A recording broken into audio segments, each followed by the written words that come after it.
mainstream media, the legacy media, they're just ignoring the facts here. I don't care how he feels. I barely care how I feel. It's not a matter of opinion. We are a country of laws. Are you comfortable with the sort of militarization at federal level? When you've got people that are looting and attacking law enforcement officers, then what are you going to do? Activists are coming in and ginning this up. I don't think that should be happening. I mean, look, this isn't good for America. I mean, what are we, dummies? Kick the criminals out. Simple.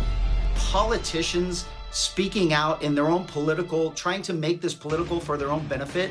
The rest of us are suffering for it. The law enforcement is suffering for it. You want to play this game, Donald? Why don't we cut off your federal funds? That's $94 billion. We'll see how you like to play that game. We'll start talking turkey with our money. Well, US boots are on the ground, not in Kharkiv or Kabul, but in Los Angeles, California. 700 Marines have arrived in LA to join more than 2,000 members of the National Guard in response to anti-deportation protests that have lapsed into rioting and looting. Many of the protests have been peaceful, but many have not. The scenes of burning cars, blocked freeways and looted stores, much of it under the banner of the Mexican flag, play right into the hands of President Trump. He tore into the state leadership in a speech at Fort Bragg to mark the Army's 250th anniversary. Before going further, I want to say a few words about the situation in Los Angeles, California. Have you heard of the place? Where I've deployed thousands of National Guard troops and hundreds of Marines to protect federal law enforcement from the attacks of a vicious and violent mob. And some of the radical left, they say, oh, that's not nice. Well, if we didn't do it, there wouldn't be a Los Angeles. It'd be burning today, just like their houses were burning a number of months ago. Well, the California Governor Gavin Newsom, who would quite like to be America's next president, is attempting to block the deployment of troops by court order. The Trump administration said it will arrest anyone who blocks its immigration enforcement, including Newsom, if necessary, to which he gave this appropriately Hollywood response. He's a tough guy. Why doesn't he do that? He knows where to find me. But you know what? Let your hands off 4-year-old girls that are trying to get educated. Let your hands off these poor people who are just trying to live their lives, man. Trying to live their lives, paying their taxes, been here 10 years. The fear, the horror, the hell is this guy? Come after me, arrest me, let's just get it over with. Tough guy. You know, I don't give a damn. Tough guy, I don't give a damn. The Academy Award for Political Opportunism goes to, you can fill the blank yourself. Well, the current LA riots are nothing like 1992 with the Rodney King riots. They're nothing like BLM following the murder of George Floyd in 2020. And they're nothing like the Capitol riots on January the 6th either. This is a few square blocks of violent disorder in a city of 469 square miles. The chaos began on Friday after the arrest of 40 suspected illegal immigrants in a city of 4 million people. There will be cases of heartbreak and injustice wherever ICE tries to enforce mass deportations. That much is clear. But Trump was elected with a thumping mandate after promising to carry out mass deportations.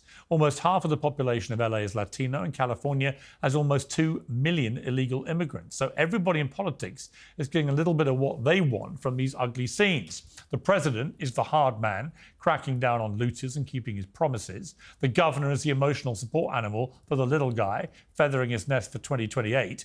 The big losers are the people boarding up their businesses and trying to get on with their lives. Well, in a moment, I spoke to my expert panel to debate all this. But first, I'm joined by Phil McGraw, host of Dr. Phil Primetime on Merit TV, who's been in Los Angeles with ICE agents ahead of the immigration race. Dr. Phil, great to have you back on Uncensored. Just give me an overview, Phil, about what is going on in Los Angeles and where your biggest sympathies lie.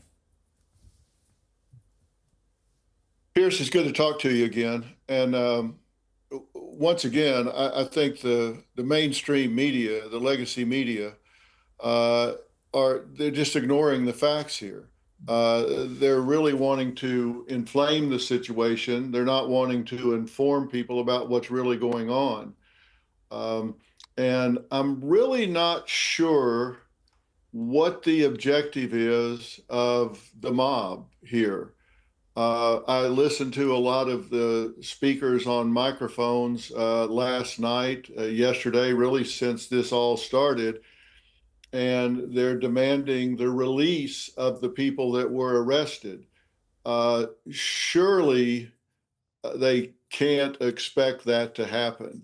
I mean, what would happen if the federal government just said, "Hey, okay, all right, you guys are upset, so we're going to open the jail and turn all of these people that were arrested, lawfully arrested, we're just going to turn them loose." And among those they would be turning loose are drug traffickers, those that are accused of domestic violence, one with a indictment for second-degree murder, a 55-year-old illegal alien from the Philippines convicted of burglary, sexual penetration with a foreign object, assault with intent to commit rape, a Mexican national with a rap sheet that includes shooting up a house and a vehicle with people in them, willful cruelty to a child, driving under the influence, an illegal alien from Vietnam with a criminal history that includes conviction for second-degree murder as well. So I'm not sure what they're expecting to happen here. Surrender? To just say, hey, we give up, we surrender. You guys don't like the laws that your elected officials passed, so we'll turn everybody loose. This is a ridiculous position. It seems to me, looking from afar, I'm in the UK at the moment, that and I've got a house in LA, as you know, and spend a lot of time there. It just seems to me that Trump is doing exactly what he said he'd do. He said, I'm going to do mass deportations of people in the country illegally, and he was focusing in the campaign on criminals, so people who committed crimes who are in the country illegally. And I think most Americans I've spoken to have absolutely no problem with people who are in America illegally in the first place, who are then committing crimes and are caught committing crimes, of those people being thrown out of the country. There's unanimity about that.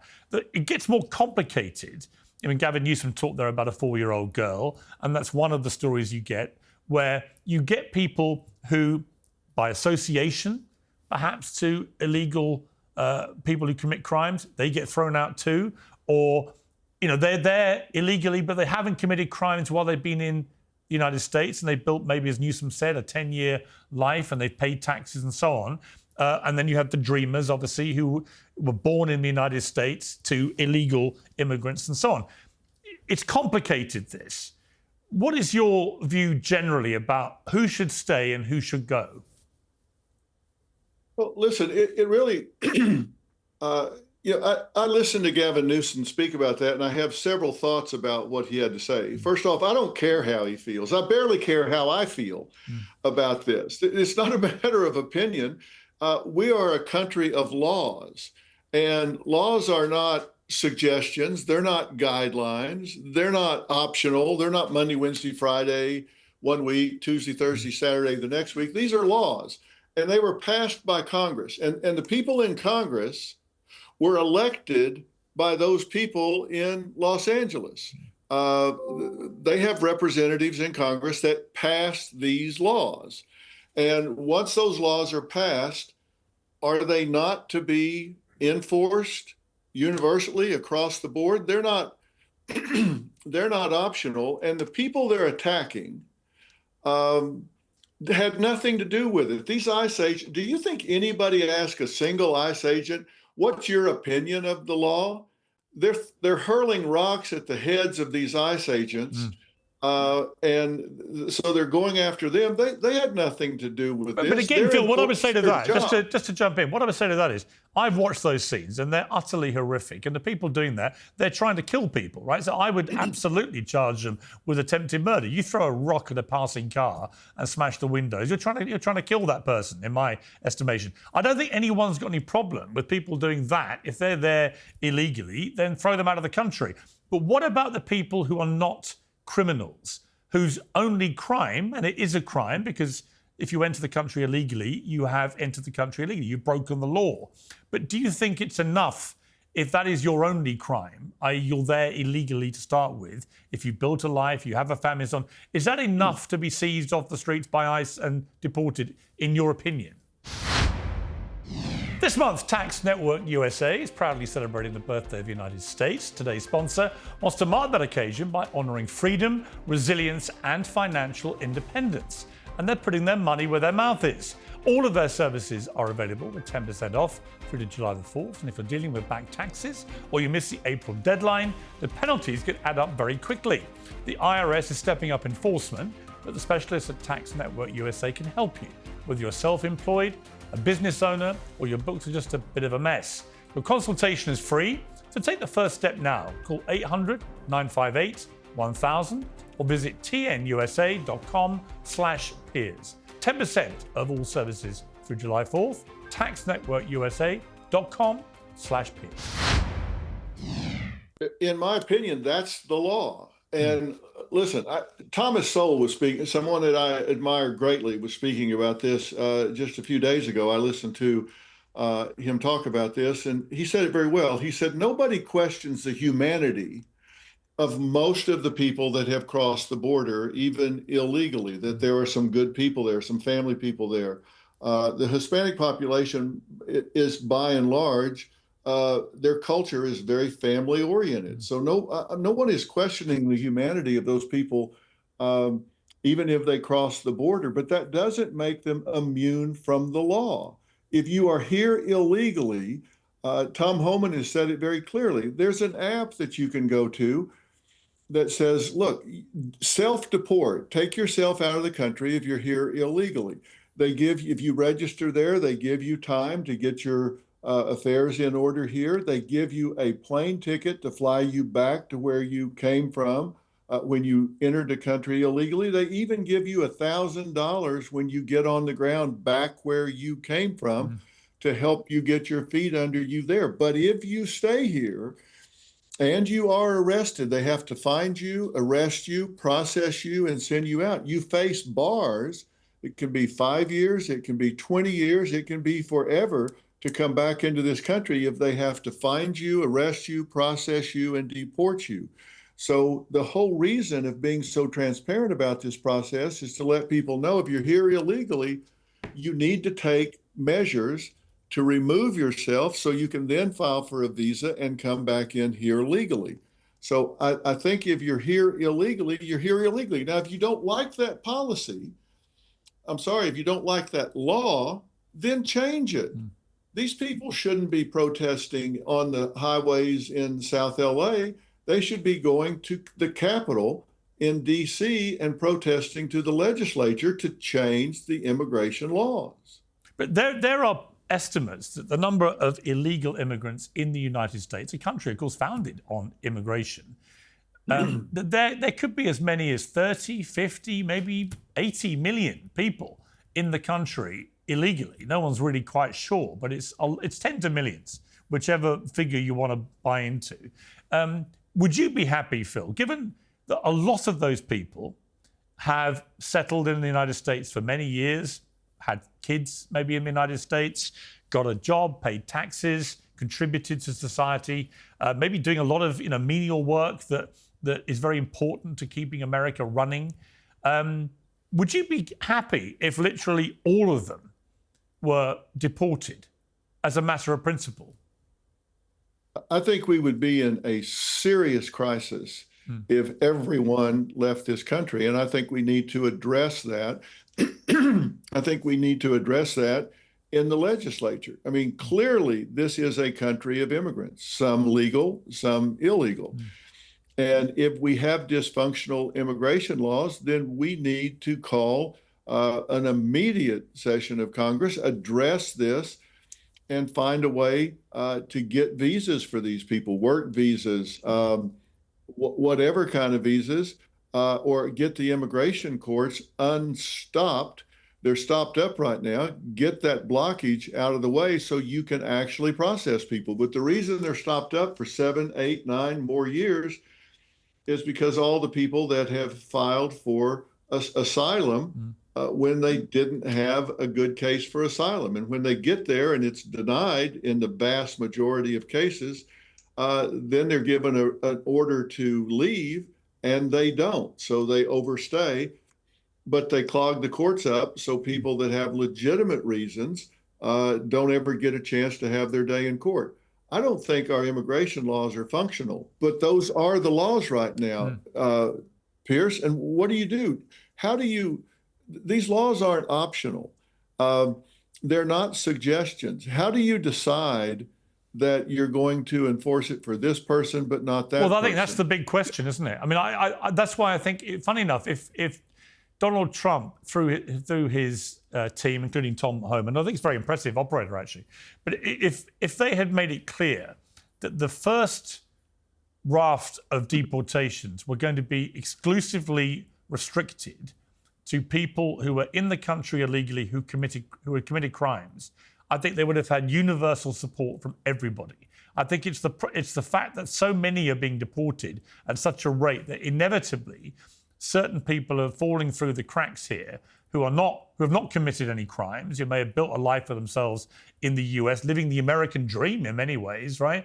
Albeit coming in illegally. I think people feel more uncomfortable about people like that being deported than they would if they were actually people committing crimes. Well, let me tell you what's happened here, because I've been fairly close to this, as you know, and they had three primary objectives. One was to close the border, and I think that's been effectively done. Yes. I mean, the illegal crossings amazingly successful, yeah. And Trump isn't getting nearly enough credit for that. And number two was the worst first. Let's get the violent criminals out of here. The TDA, yes. Trinidad Agua, let's get them out of here. MS-13, let's get the gang members, those that are, and typically they start out by victimizing their countrymen. That's where they go first because they've got the bluff in on them. And so they start victimizing their own countrymen.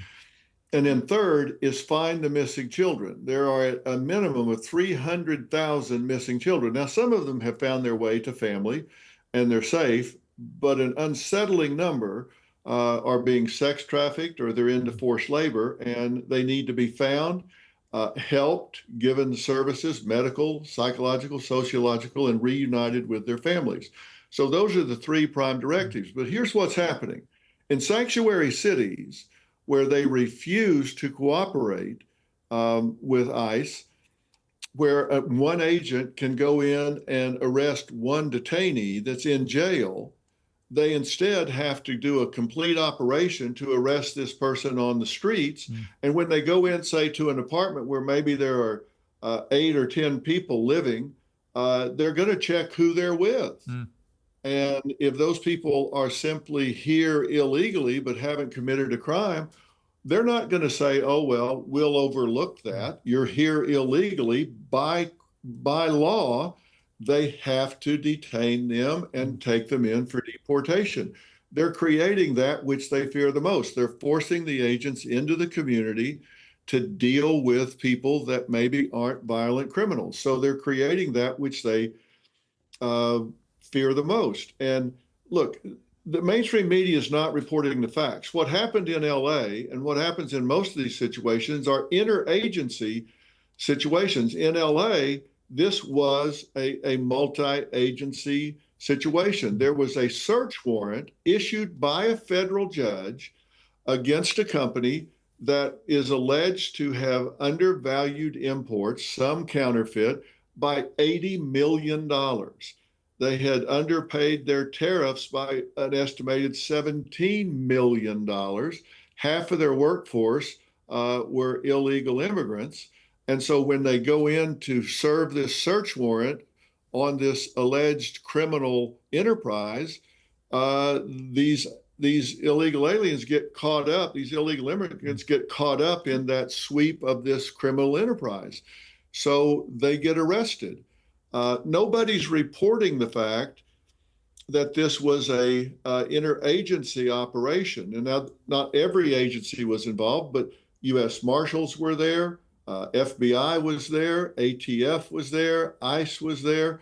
There were all these different agencies there, and they weren't all involved with this particular search warrant, but a federal judge issued this search warrant after reviewing evidence that said there's probable cause.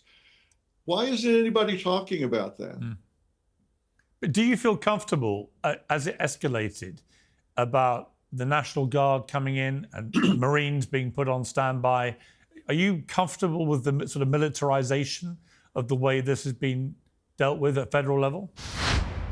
Dry skin, deeper wrinkles, and crepiness are just a few of the visible signs of aging. Also, I'm told. Fortunately, today's show is sponsored by OneSkin. Their topical supplements are designed to help your skin feel and behave as if it's younger, a bit like this. Founded by an all-female team of scientists, OneSkin is the first and only skin longevity company to target cellular skin aging with their proprietary OS1 peptide. It's scientifically proven to decrease lines and wrinkles, boost hydration, and help with thinning skin. More than 4,000 people have given 5-star reviews for their full line of face, body, sun, and travel-size products. OneSkin believes that skincare is not just to improve how you look, but how to optimize skin biology at a cellular level. Well, we've teamed up to give you a 15% discount with the code PIERS, P-I-E-R-S, at checkout. Just go to oneskin.co. That's co with no M, oneskin.co. The federals aren't out there to run an operation over peaceful protest.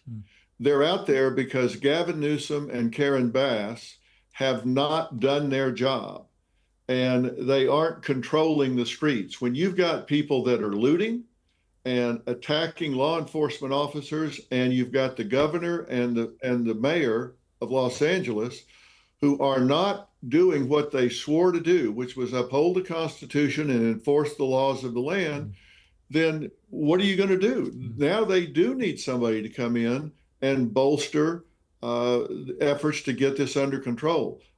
I don't think they should allow people to turn this into 1992. I don't think they should allow. This city has had enough hell. You have a home there. I have a home there. We should not let these fringe groups, and I don't think these are all spontaneous. I do think activists are coming in and ginning this up. I don't think that should be happening. I mean, look, this isn't good for America. I mean, what are we, dummies? They're hoping that they will burn this city to the ground. They're hoping they will sow discord. This isn't pro-America. We've got people that are pushing this, that hope that this deteriorates the city and tears it down. That's not pro-America. We need to wake up and smell the coffee here. Yeah.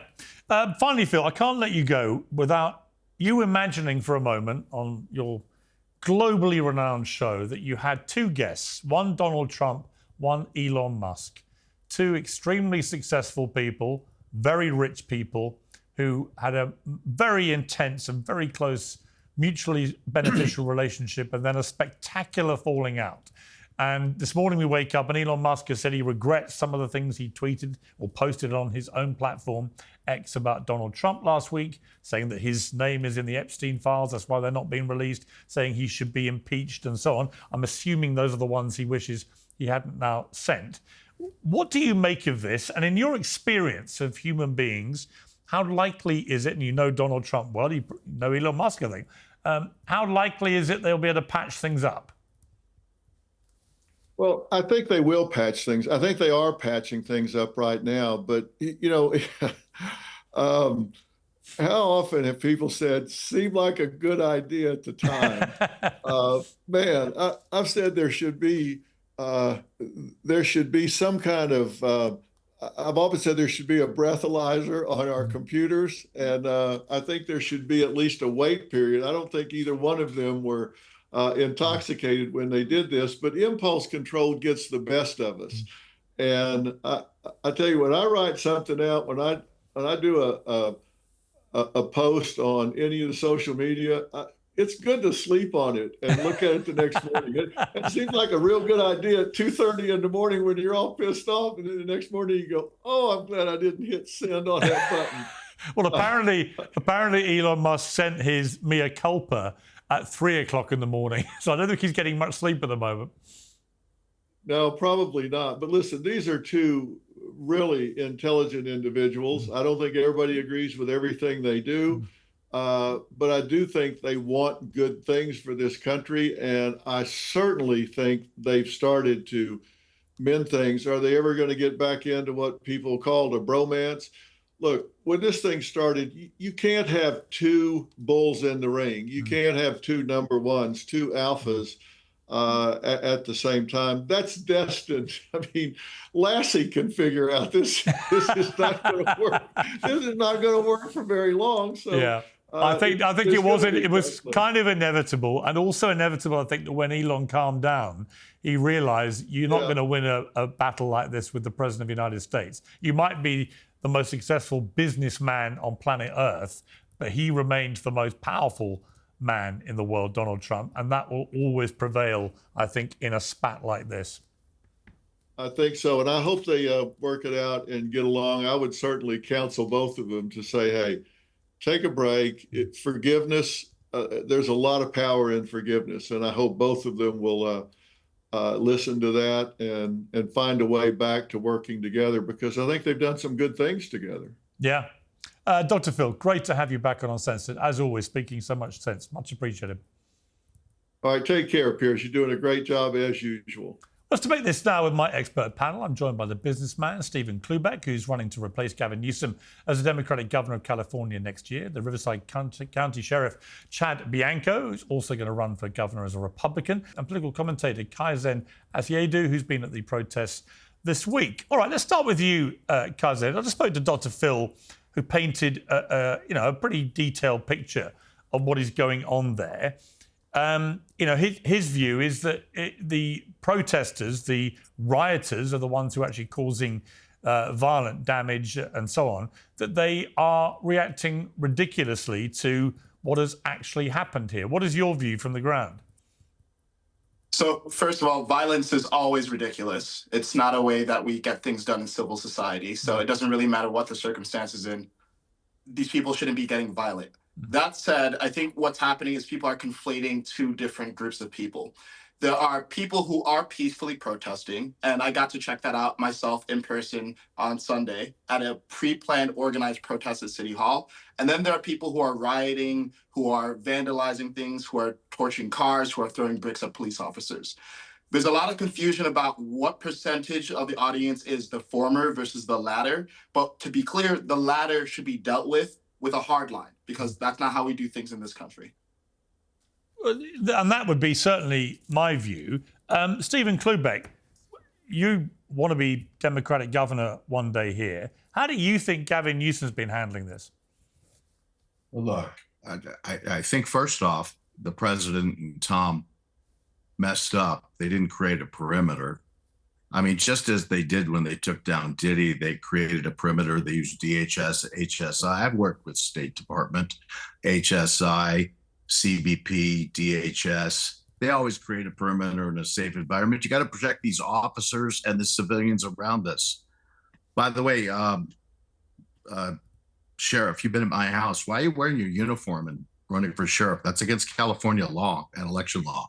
I'm just curious why you're here. You were with civilian clothes with me last time. Sheriff, you want to respond? Yeah, that's hilarious that you're going with that argument, but whatever. Whatever. I'm the sheriff of Riverside County. But thanks for bringing that up. You said you're running for governor, so you here running for governor, or are you here as a sheriff? What are you here as today? It's going to be both, and California is realizing, based on what we're seeing on TV, that we're absolutely sick of millionaires and billionaires and politicians creating instances where I'm not a politician. I follow the law. Obviously, you don't.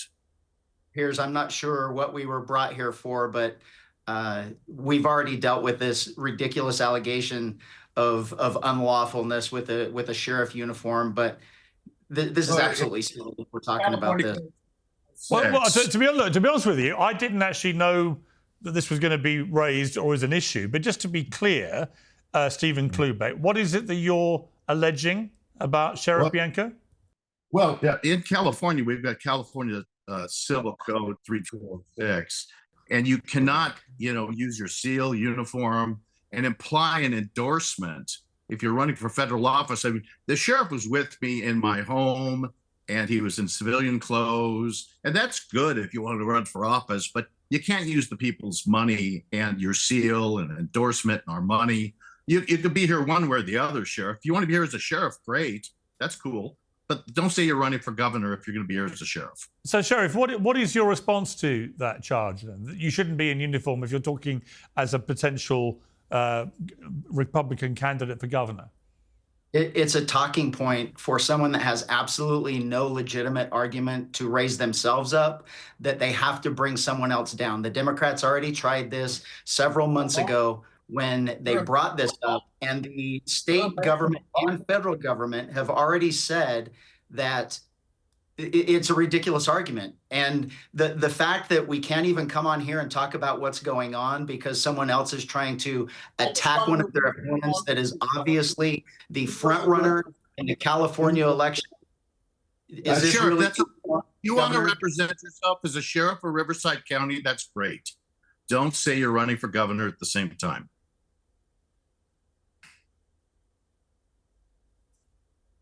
I'm the sheriff of Riverside County who will be California's next governor. Okay, look, let's move on. Let's move on from this. People can make their own minds up about whether they think it's appropriate or not. Sheriff Bianco, what is your view of what has been happening in Los Angeles, and in particular the way that it's been handled at state level? Well, it's a complete failure at the state level, and it's been handled. I wish it would be a mandatory listening, your previous segment with Dr. Phil, because that was awesome. And even the very first statement here from your other guest, that was a great statement. These are two conflated and two separate things going on that are being combined by political party. And the reality is law enforcement is suffering for it. Our businesses are suffering for it. Our residents are suffering for it.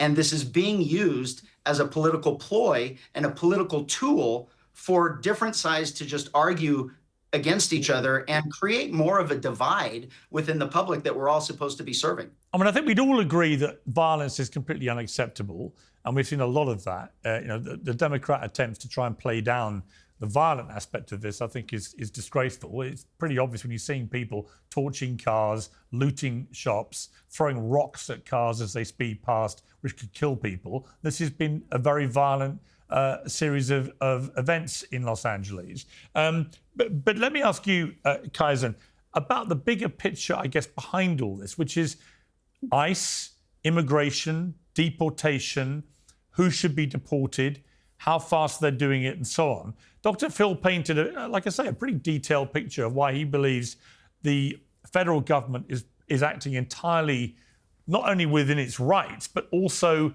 living up to the promises that Donald Trump made as a candidate, and one of the primary reasons he got elected. What is your view about the argument about what ICE is doing here?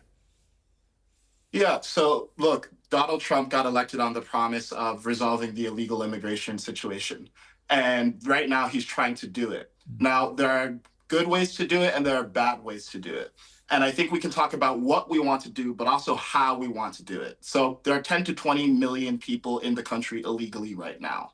That's a lot of people to deport by force. So the question is, how can we effectively deport this many people if we even agree that we should? And not the whole country agrees, but the president was elected to do that. My concern is not that they're deporting people. My concern is that we're over-relying on force. And when you use forceful action, you get a forceful reaction. And that's what we're seeing. And at the end of the day, all of these riots started over the deportation of 118 people. We have 10 to 20 million people. This doesn't scale. So what I'd actually like to see the president do is not stop deporting, because I think that's important to restore order in this country, but rather to change the incentive model to incentivize people to self-deport. Because what we're seeing right now is the forced approach is creating a lot of civil unrest, and a lot of people just feel confused as to what's going on. I think we can make this a lot more easeful by enforcing existing workplace law so that employers can't pay people under the table and employ illegal immigrants, incentivizing illegal immigrants to leave by actually paying them, because this costs us $17,000 to deport an illegal immigrant by force. So surely we could pay them half of that amount for them to just leave voluntarily, and by locking down the border so that they can't come back in. And I would also like to see the president just tone down some of the rhetoric around illegal immigration, because during his campaign, a lot of the focus was on violent criminals. And of course, a percentage of the illegal population is violent criminals, but the vast majority aren't. I mean, I meet a lot of these people on a daily basis. They're just hardworking people who fled a desperate situation in Central and South America and came here wanting a better life.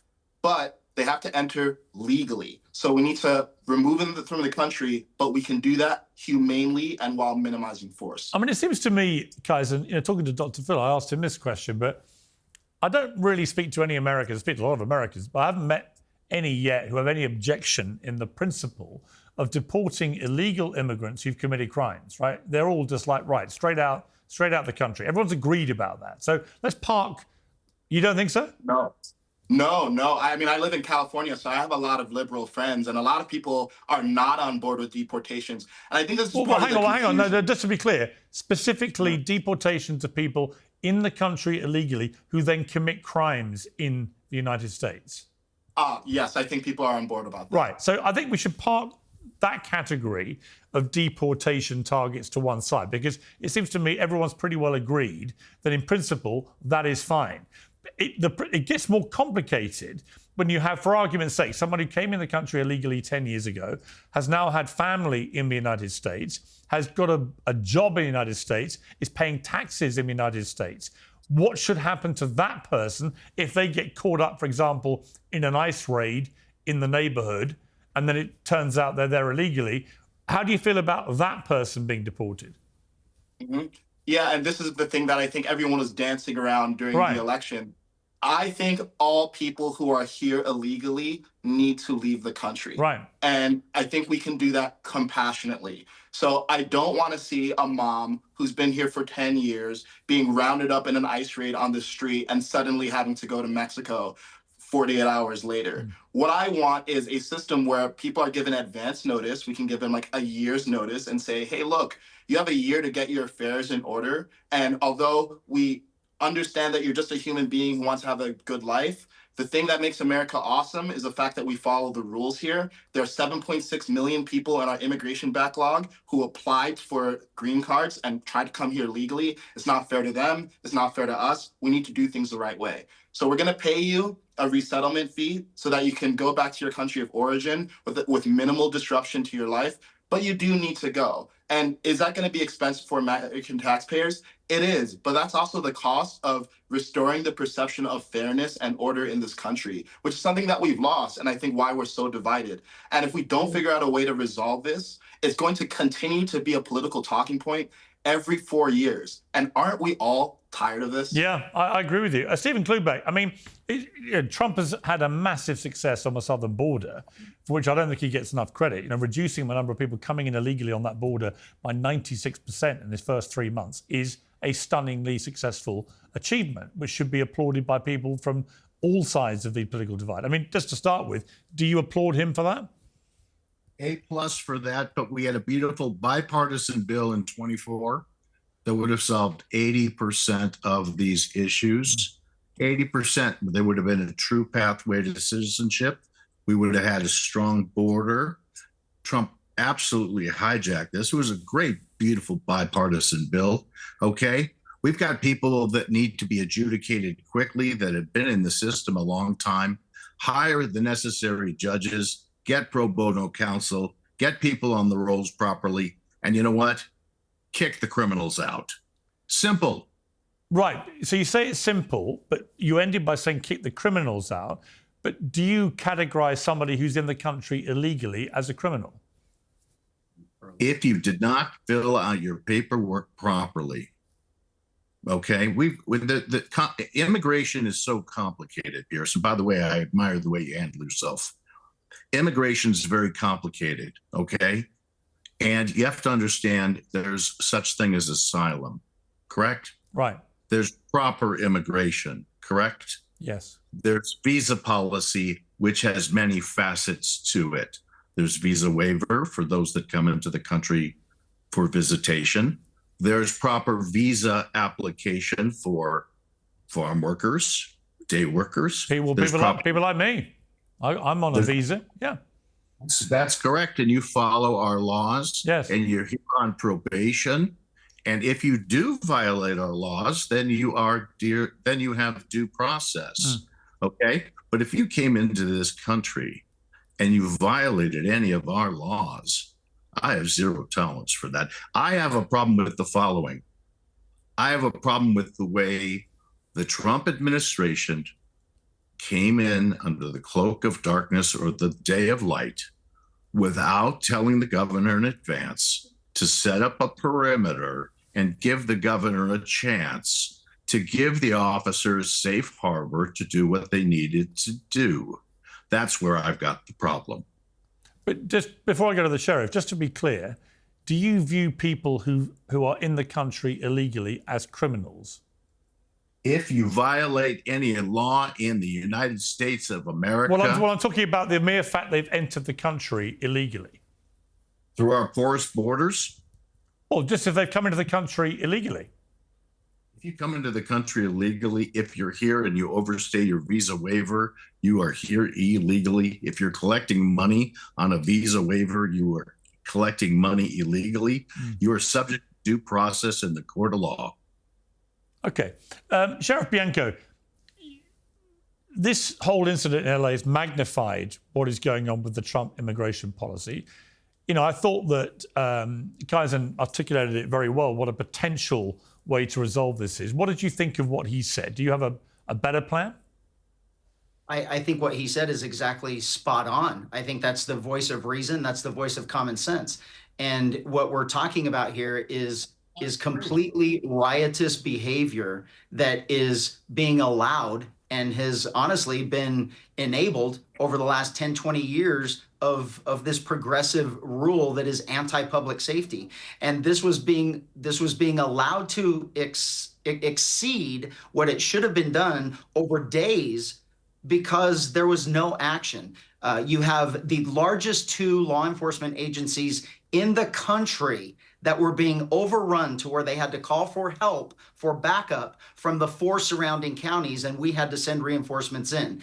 The beauty of having the federal government there, the National Guard and now Marines, they're not there yet, but they're going to be, is they are protecting those buildings. So now we can go out and stop this riotous behavior that's going on. The fact that you have politicians speaking out in their own political, trying to make this political for their own benefit, the rest of us are suffering for it. The law enforcement is suffering for it. The people that are here illegally or not, that are residents of our communities, we're the ones suffering for this, all while the politicians are sitting arguing and pointing fingers and pointing blame to say it's your fault, so go ahead and elect me or elect me again. And the reality is you have common sense approaches that this started because absolute criminals with deportation orders were going and being targeted, and then this escalated into what we're talking about now. This isn't about the 4-year-old that somehow got deported. This is about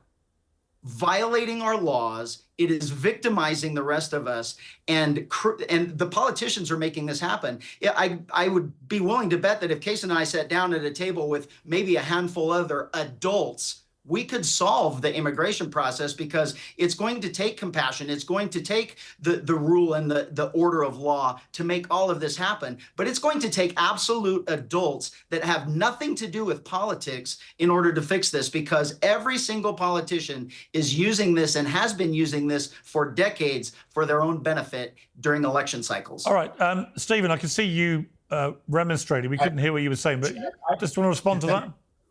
Yeah, Sheriff, you know, look, I sat with you. You're a good guy. You're a patriot. I get it. You would never send your officers into a situation where they would or could get hurt. And that's where I've got a serious problem here, because Tom just sent his folks in there without any coordination. He could have picked up the phone and called Governor Newsom and said, hey, look, This is the problem with this, Piers. He has absolutely no idea what he's talking about. I know what this plan is. I know what the plan was. I know what they were doing. So did every other law enforcement leader. We have politicians or people wanting to be politicians that are making up things for their own personal benefit in their own head and their own opinions that are not fact. And that is where Tom called Gavin Newsom and said, I'm coming in. Gavin Do you Newsom know that for a fact? Do you know that for a fact? Did Tom call you? Did Tom call you and say, "Hey, I'm coming into LA"? Sheriff Bianco, No. I'm coming into LA. Did he do that? His people did. That's the cooperation of law enforcement. And when people who have absolutely no idea what they're talking about decide to have opinions like the facts, we get into these positions. And talking over people while they're talking, answering you, and because you don't want to hear the answer, that's why. No, I do want to hear the answer. You're diverting. You're diverting. Did Tom call you? Yes or no? Tom shouldn't call me. The people that were operating called me. What about it?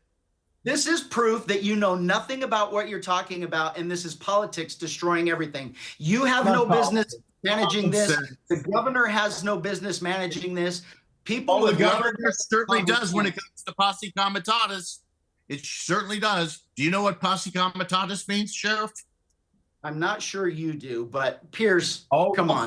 We're talking about riots in LA, and we're talking about an issue that is being. Well, my problem, I actually don't have as big a problem as some people seem to with the use of National Guard or even the use of Marines if it comes to it. If there is a general belief that the officials on the ground have lost control, okay, then the federal government needs to step in. I can see the argument either way on that. But let me ask you, Kaizen, about this.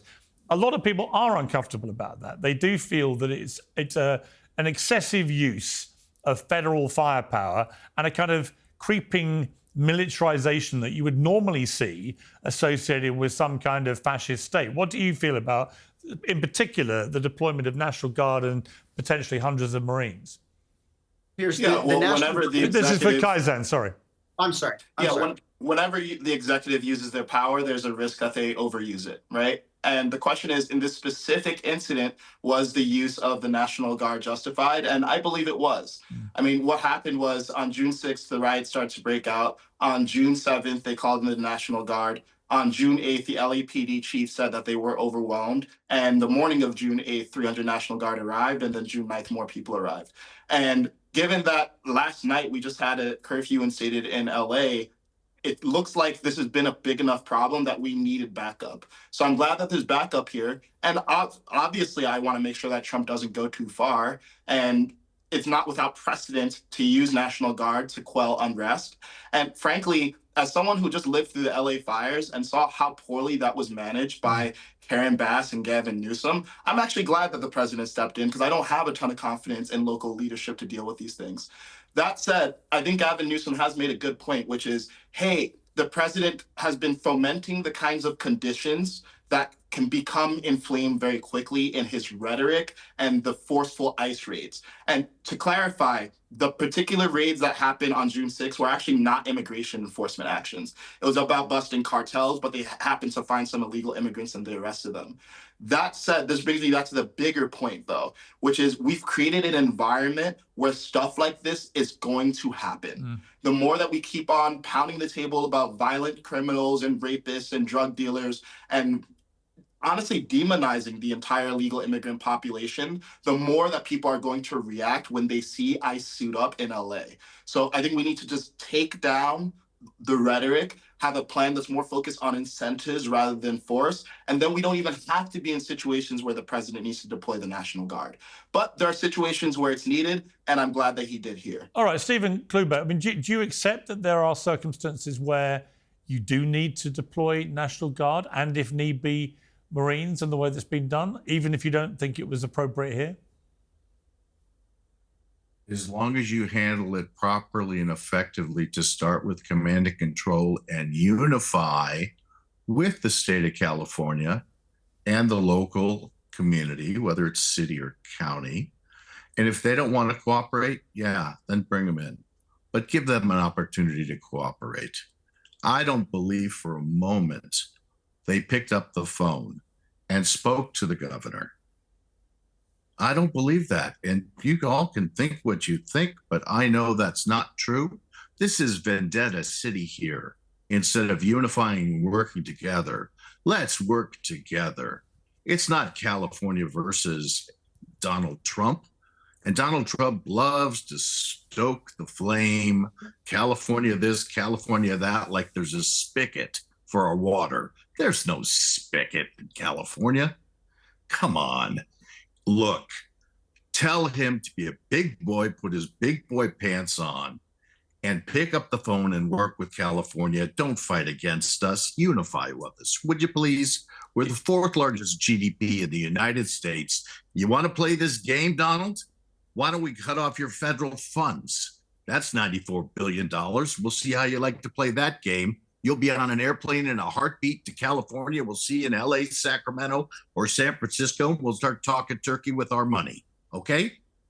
I mean, look, I think one of the things I would say that I think irked Trump and a lot of people on the Republican side of this was that there were a lot of Democrats, both politically and in the media, who were seemingly competing with each other to downplay what was happening in Los Angeles and to not call out what we were all seeing with our own eyes, which was some appalling violence. And I think one of the ways through a lot of this partisan stuff that goes on, which is so self-harming really to the United States, and we have the same problem in my country, is if when you have something like that, it just gets called out. It reminds me of the George Floyd rioting, right? The murder of George Floyd was an appalling thing. It should never have happened. The person who did it is now serving a very long prison sentence, quite rightly, in my opinion, for an appalling murder of an American man in the street. However, a lot of the rioting that went on was also appalling and unacceptable and should have been roundly condemned by everybody in America, just as the January 6th riots should have been roundly condemned. But I just think there are certain things that should just be called out by everybody. And then you can move on to how you sort issues out, like immigration systems and so on. But if when it's your side causing the trouble, or people that you generally think are on your side, if you give them a pass, that inflames situations. It just does. Hey, these are hard truths. There's no pass for the lack of execution. There's no pass for the lack of accountability, of not knowing your numbers, having $2 billion of homeless money, not knowing where it is. There's no pass for deleting your text messages. There's no pass for not having a reservoir filled. There's no pass for going to Ghana when you know we're having extreme weather conditions. There's no pass for any of these folks, Pierce. These are hard truths. Yeah. There are a lot of us that are willing to agree to all of these things. And look, my dear friend Chad Bianco, he's a friend. You know what, we're sitting here just talking, but he's a nice gentleman, okay? We are Californians with California values, okay? We contribute a lot to the federal government, and we've had people in our country that just like to be stoked by this reality TV. I don't want to see Zelensky getting dressed down on TV. I don't want to see tariffs, which are the first act of war. We're saying we get along with the Chinese. Okay, great. But what does that do to the American consumer? We're talking about real important things, family first, us, eggs, bread, milk, cheese, gas, proper immigration, hard truths.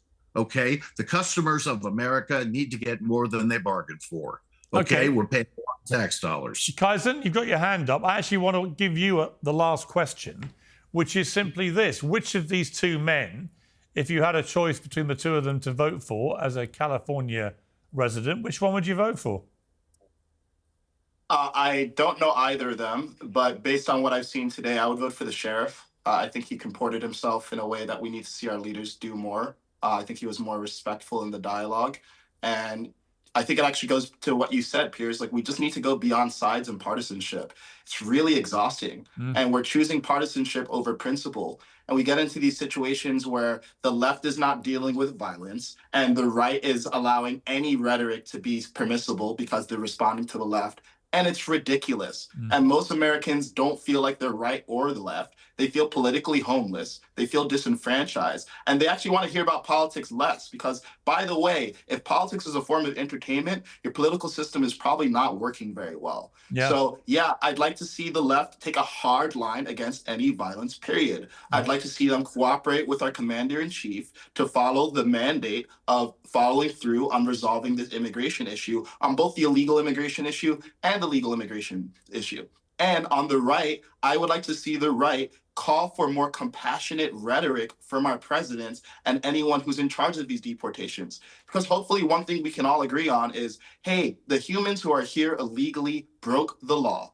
period. To your question of, is it criminality? It is a criminal offense by USC Penal Code that for you to enter the southern border without permission. So it's just a criminal act. And these people were desperate. They're just trying to have a better life. So we can enforce our law and we can do it compassionately in a way that just focuses on resolving the issue rather than winning a political argument. You know what? I've thought of another question while you were talking, Kaizen. Why don't you run for office? I think there's some milestones I want to achieve in my life. I want to start a family and get rich so I can't be bought. And then maybe I'll enter politics. All right, we're going to leave it there. Thank you all very much. I appreciate it.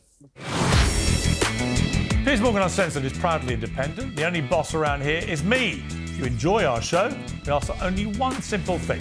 Hit subscribe on YouTube and follow Piers Morgan Uncensored on Spotify and Apple Podcasts. And in return, we will continue our mission to inform, irritate and entertain. And we'll do it all for free. Independent, uncensored media has never been more critical, and we couldn't do it without you.